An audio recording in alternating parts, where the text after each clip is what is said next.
Traduzindo o mangá Impossível de Traduzir. Deve estar no japonês 2, né? Do canal Yume.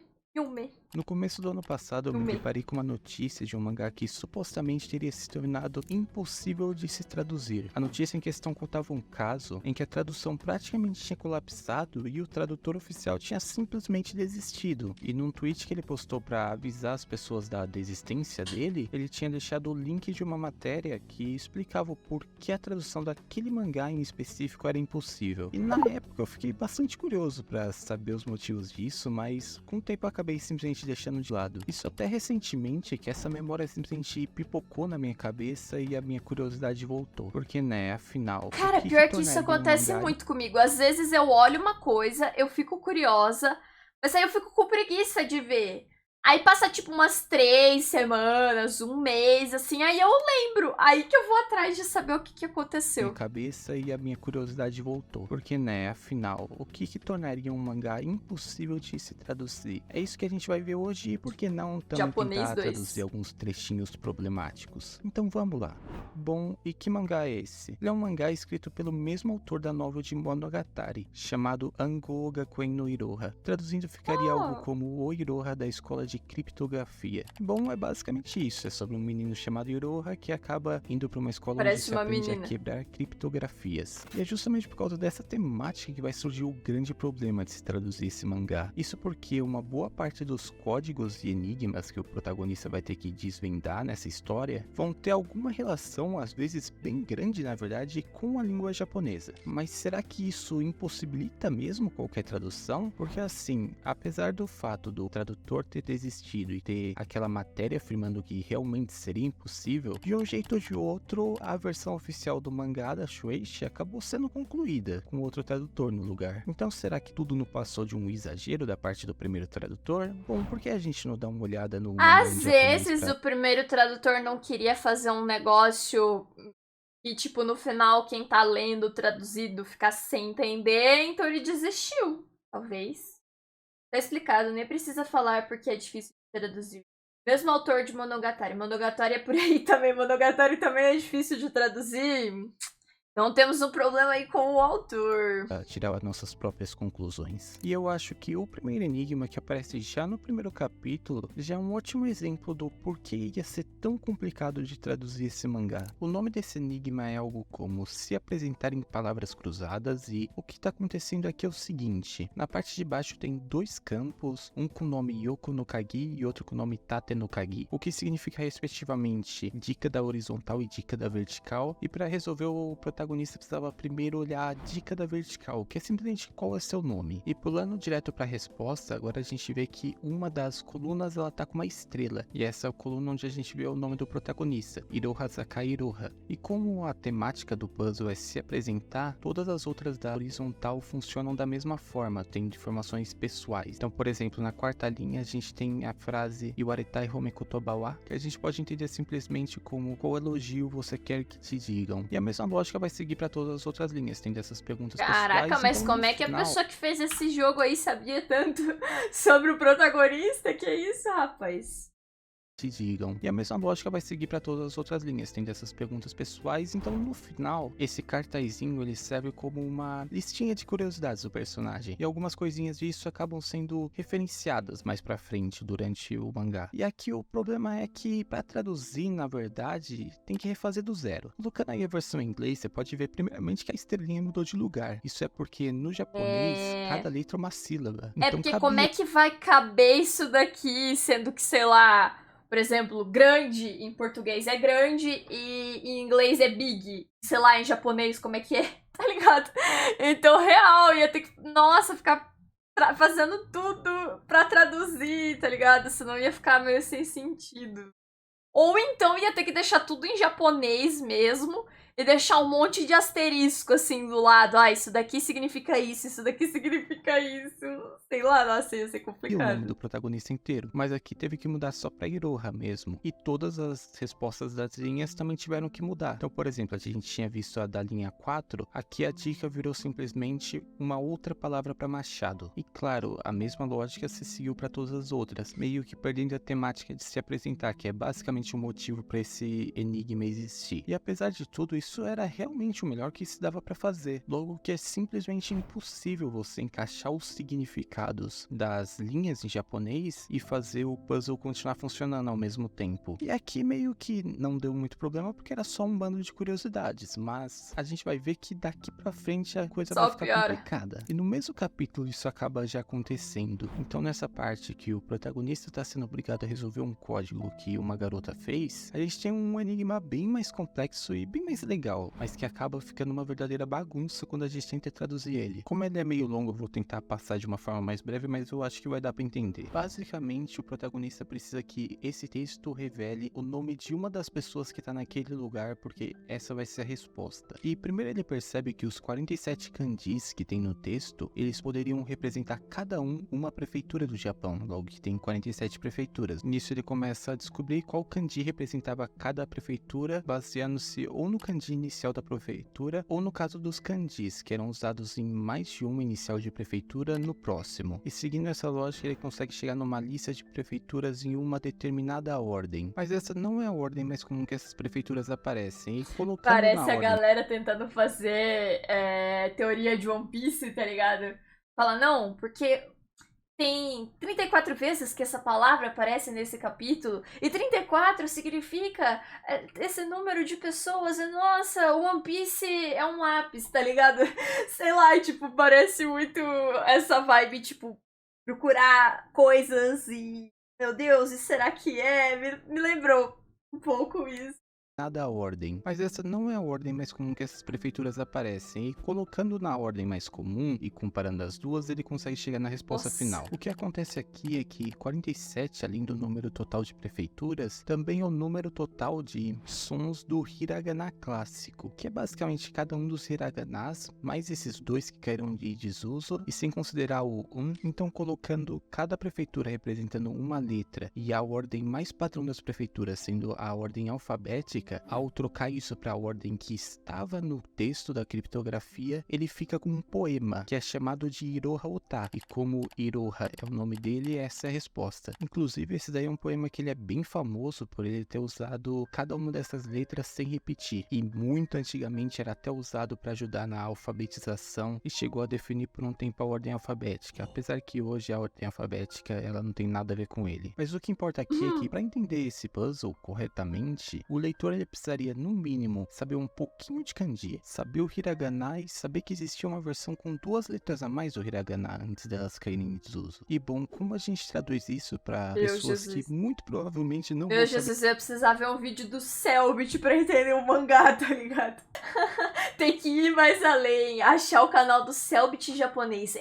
Porque eu não sei se o Cellbit entende, né, de japonês, a gente precisaria de um Cellbit japonês pra isso daí. De nenhuma dessas coisas, a gente traduz isso pra pessoas que muito provavelmente não vão saber de nenhuma dessas coisas. Eu não entendo nada de japonês. A real é que não tem como, vai ficar confuso mesmo. O que o tradutor conseguiu fazer aqui foi simplesmente colocar os kanjis entre aspas e colocar uma notinha em uma das partes, mas a real é que a maioria das pessoas que leu não entendeu. E pra você checar isso é só olhar os comentários, onde o comentário com mais likes é o tradutor enlouqueceu, e não, isso não foi postado depois dele desistir, isso foi postado ainda em 2022. Outro falando que esse deve ser o primeiro capítulo mais confuso que ele já leu em muito tempo, e vários outros nesse mesmo estilo. E assim, seguiu a tradução do mangá, de vez em quando ninguém entendia nada, mas estava seguindo. Isso até o capítulo 10, onde surgiu um jogo chamado Shitsugen Hangen Shitsugi Outo. Traduzindo esse palavrão, a gente fica com mais ou menos perguntas e respostas, reduzindo gafes verbais pela metade. Eu sei, é um nome meio estranho, mas a ideia é o seguinte: a personagem trouxe 46 cartas e cada um vai ficar com 23. Cada uma dessas cartas tem o desenho de um hiragana, e os dois personagens vão conversar e não podem falar nenhuma palavra que tenha uma letra que eles não possuam a carta do hiragana. Então basicamente, para formar as palavras, eles só podem usar metade das letras. E aí, nossa, só com a explicação eu já tô confuso. confusa já, coitado do tradutor traduzindo. Para formar as palavras, eles só podem usar metade das letras. E aí, como o protagonista estava achando que aquilo era impossível, a personagem foi demonstrar. Então o que aconteceu foi que ela pediu ao protagonista escolher alguns livros que ela falaria a sinopse. E ele começa a falar apenas mangás da Jump, porque é sempre bom puxar o saco do chefe, né? Então, por exemplo, quando ele pede para ela fazer uma sinopse de One Piece, traduzindo o que ela falou ficaria algo assim: é um barco, é um banquete, são apenas ossos. É uma fruta que sorri em um mar que divide os céus. Mas aqui a gente tem um problema, porque se a gente passar as regras do jogo pro nosso alfabeto, a gente teria que fazer essa frase em apenas 13 letras. Só que essa frase tem 17 letras diferentes. Então aqui meio que a gente tem que escolher entre refazer do zero para funcionar nas regras do jogo pro nosso idioma, ou jogar as regras fora e traduzir o original mesmo. No caso ele escolheu a segunda opção, traduzindo o original e colocando em cima a transcrição de como é falado para mostrar mais ou menos como que funcionou aquilo em japonês. Mas assim, eu acho que não funciona muito bem. E pelo menos nessa parte das sinopses, eu ainda acho que dava para fazer alguns originais. Então, por exemplo, para esse de One Piece eu tentei fazer um original e ele ficou: ele se estica até o fim da reta e atravessa o mar. Ficou uma porcaria? Muito provavelmente, mas pelo menos só tem 13 letras, então não quebraria as regras do joguinho. Mas em defesa do tradutor, provavelmente nem sequer dava tempo de ficar fazendo isso, porque esse é um mangá que estava sendo lançado simultaneamente tanto em japonês como em inglês, então com certeza o tempo para você traduzir era bem curto. Mas as coisas foram colapsar mesmo foi no capítulo seguinte, onde, olha o que aconteceu. Sim, metade do texto aí tá em japonês, mas essa é a mesma versão oficial, tá? Teoricamente é traduzida. Voltando para a versão em japonês, o que tá acontecendo aqui? Basicamente, no balão de pensamento tem as perguntas que cada personagem tá fazendo, escritas de uma forma normal, e no balão da fala tem elas adaptadas a regras do jogo, que nem sempre fica tão fácil de entender. Nossa, então, mas exemplo, até o mangá original é uma bomba. Até o original, acho que quem lê já fica, mas que Imagina a pessoa que tá traduzindo, cara. Ô, autor, calma lá também, né, amigão? Aí você complica. Imagina fazer um anime disso aqui. Como é que ia ficar o anime? Ia ficar meia hora o cara lá assim, e só as falas vindo. Nossa, muito. Nossa, tem alguns que é só pra japonês e olha lá, pros japas cults ainda, tá ligado?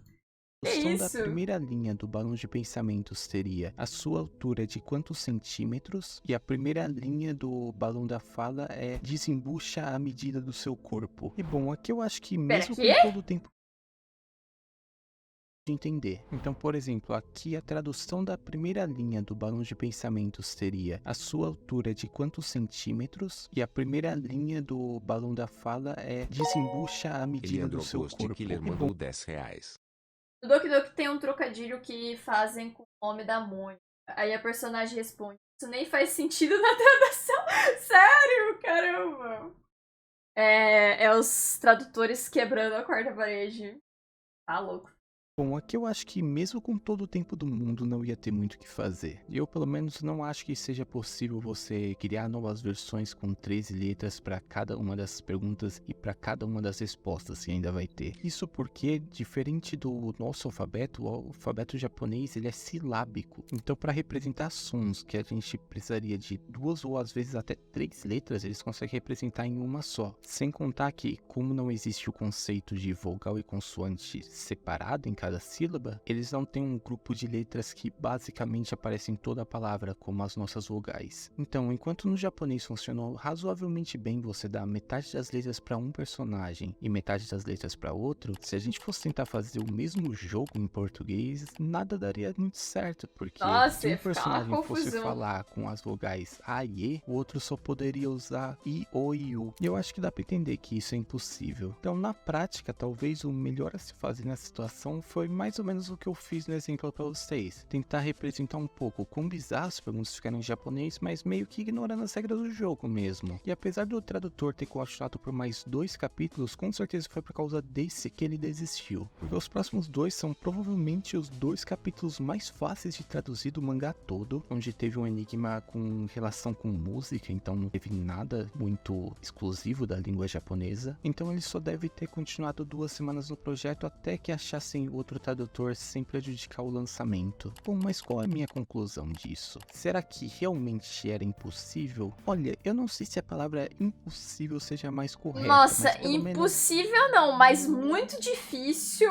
e dificilmente ficaria bom qualquer tradução feita. Ou, né, ia fazer sem tá igual, mas aí ia ter gente reclamando porque não tá igual ao original. Ou, tipo, traduzir o original mesmo que ficasse sem sentido. Ah, sei lá, é complicado de ficar bom. Era meio impraticável de você traduzir de uma forma que ficasse bom. Porque assim, nesses primeiros capítulos que eu li, as partes mais legais foram os enigmas e não a história. Que na verdade até o momento ficou bem de lado. Pra você ter noção, em 13 capítulos a gente teve 17 enigmas. Sendo que desses, pelo menos 7 eu diria que eles perderam completamente o sentido na tradução. E certamente a maioria dos leitores ficou boiando durante eles. E apesar de ser menos da metade, por ironia do destino, eles são os mais longos, também os mais legais pra falar a verdade. Então, muito desses outros que não têm uma conexão tão forte com a língua japonesa, eles são resolvidos em 1 ou 2 páginas. Então, na prática, qualquer pessoa que lê a versão traduzida vai ficar com uma experiência muito prejudicada. E isso com certeza teve bastante impacto no fato desse mangá ter uma nota tão baixa no My Anime List também. Porque eu particularmente não achei ruim não. Alguns desses enigmas me lembraram a época que eu ficava em call no Discord jogando Not Prom com os amigos. E cara, aquilo era legal demais, na verdade. E com certeza desses exemplos que eu trouxe no vídeo de hoje, o que eu mais gostei foi o das prefeituras. Mas e vocês, o que vocês acham? Vocês têm uma solução mais criativa para esse problema? Ou só concordam que é melhor aceitar que não tem uma boa solução? Comenta aí. E também já deixa o like e a inscrição para me ajudar a não desanimar desse canal. E por hoje foi isso. Uma boa semana para todo mundo e até mais. Ah, eu acho que a melhor maneira é aceitar a barreira linguística, botar também o que tá em japonês ali, traduzir o que dá e depois botar uma nota no tradutor e falar, ó, aconteceu isso e por isso que ficou uma merda. É o que tem, tá ligado?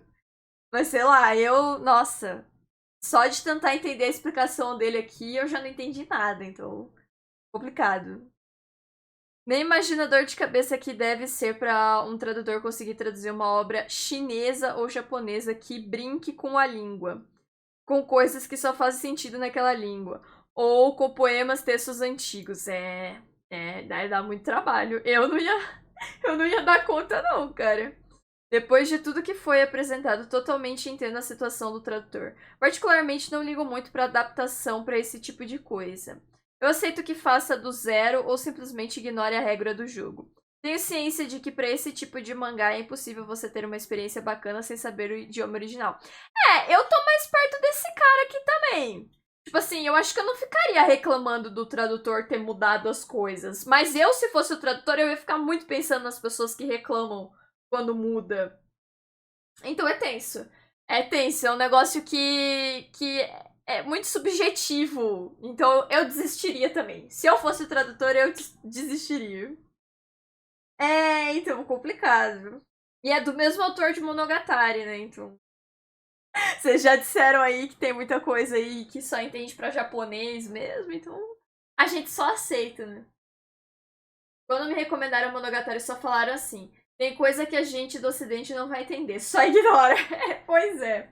Ah, sei lá, eu vi poucos EPs de Monogatari, às vezes tinha referências do Japão que eu lembro de não ter entendido. Mas, sei lá, não achei tão difícil, mas é que, né, eu só vi 6 EPs. Pouca coisa. Só que aí o tradutor tem que ir além de traduzir. Ter mais trabalho sem o reconhecimento disso. É verdade, né? Porque ele tá sendo pago pra traduzir. Não pra refazer o que tá sendo dito, né? Não pra ser, tipo, o autor 2 da língua inglesa, né? O Monogatari tem tanta coisa implícita que é uma loucura. Eu lembro que tinha também aquelas cenas que piscava assim e voltava e tal. Eu quero muito ver Monogatari, velho. Pelo menos o Bakemonogatari. Mas né? Ninguém nessa live patrocina. O Bankai não quer ver. O que eu faço? O que eu faço? Vou ter 5 surtos diferentes. Vou pegar um dia, e assistir tudo sozinha. Mas bom, um bom vídeo aí do nosso Kariyumi. Canal aí está começando, mas muito bom. Ele já fez um outro vídeo sobre esse tema de palavras em japonês. Legal, um canal aí de anime que está começando. Se inscrevam lá, gente. Eu gostei desse vídeo dele, achei bem explicadinho. E é isso, quem está vendo no YouTube, deixa o like, se inscreve, seja membro aí e me segue nas redes sociais, é a Kátia Flávia, me segue lá, tamo junto, até o próximo vídeo. Tchau!